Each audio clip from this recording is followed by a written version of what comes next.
This is the exact leg workout I followed for 365 days straight, no skipping, and it took my legs from looking like this to this. And in this video, I'll show you every exercise and every technique cue that I used, and I'll break down the science behind why it works so well. Let's get into it.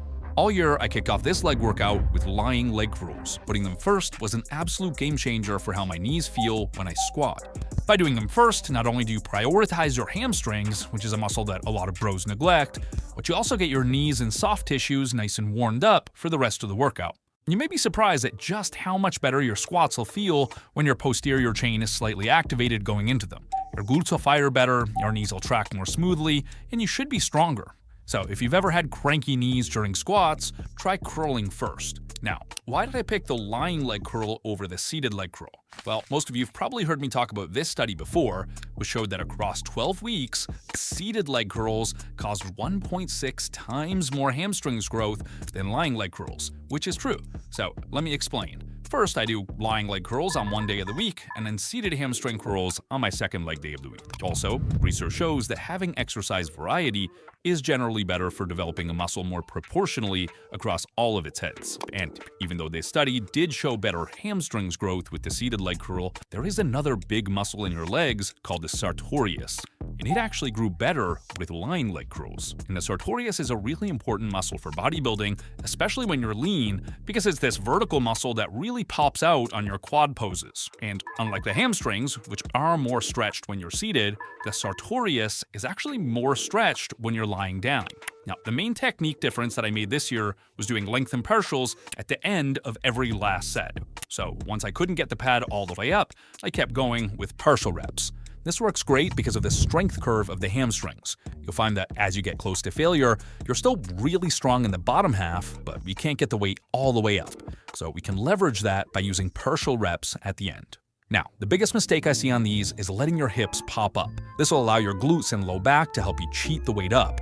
So instead, you should think about driving your hips into the pad as you curl. You can also grip the handles harder to help pull yourself into the bench. Remember, you want everything to be as stable as possible here so that all that tension coming from the weight stack is being sent directly into your hamstrings. Okay, this is where the real heavy overloading starts. 3 sets of 6 to 8 reps on the pendulum squat. This was easily my #1 quad builder for my year-long experiment. And of course, it's not just for the quads.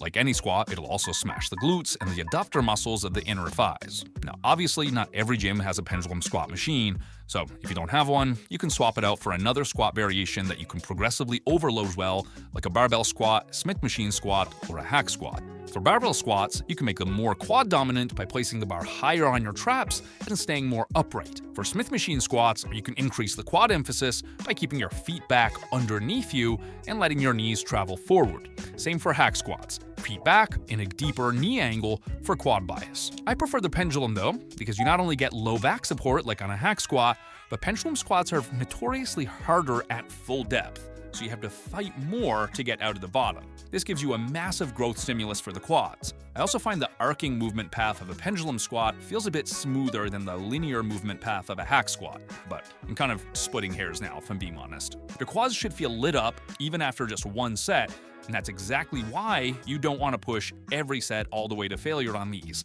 So leave 1 or 2 reps in the tank for the first couple sets. This will still deliver a gigantic quad stimulus without hurting your performance for the subsequent sets. Then on the last set, I really hype myself up and give it everything I've got.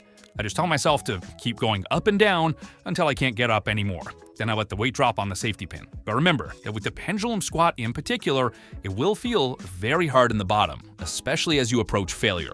So even if it feels like you can't get the weight up, keep pushing.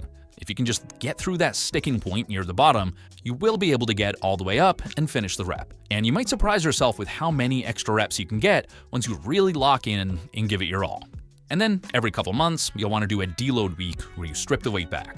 Trust me, you'll need that if you're pushing your last set to failure week in and week out while progressively overloading by adding a little weight or a rep from week to week.